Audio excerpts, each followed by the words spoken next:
What is the most brutal rejection you've given to someone? In middle school, there was this morbidly obese girl who liked me and was aggressive about it. I tried to be polite about my disinterest. It wasn't just her size but her personality as well. She was crass and rude, talked about idiotic and disgusting things, and just not someone I wanted to associate with. We had the same group of friends, and she constantly wrote me notes, hung around my locker, and tried to be everywhere I was while pawing at me. She'd put her arms around me, and tell everyone how much she wanted to be my girlfriend. The whole time, I never lost it, and I just tried to be nice, keep distance between us and let my disinterest be known. It sort of became a joke amongst my friends, and they always teased me about it. Flash forward, and I moved to a different local high school than most of the kids from my middle school, so I lose touch with many of them. Then, this girl drives by my new place one weekend, sees me hanging out front, and stops. She tells me that there is a party at her house, and most of my old friends are there. She was just driving to pick up a friend who ended up not being able to come. I think about it and decide I really want to see my old friends and a couple of girls I did have crushes on.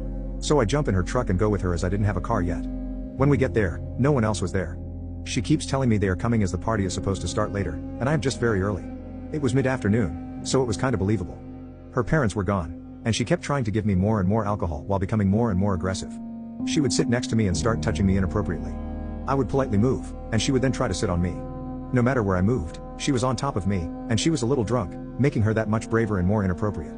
Finally, I asked her where the restroom was.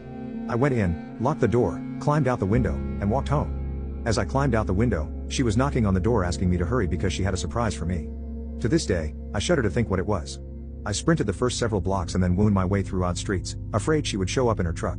At first, I felt bad about dissing someone so hard just for liking me. However, I realized it was more than that.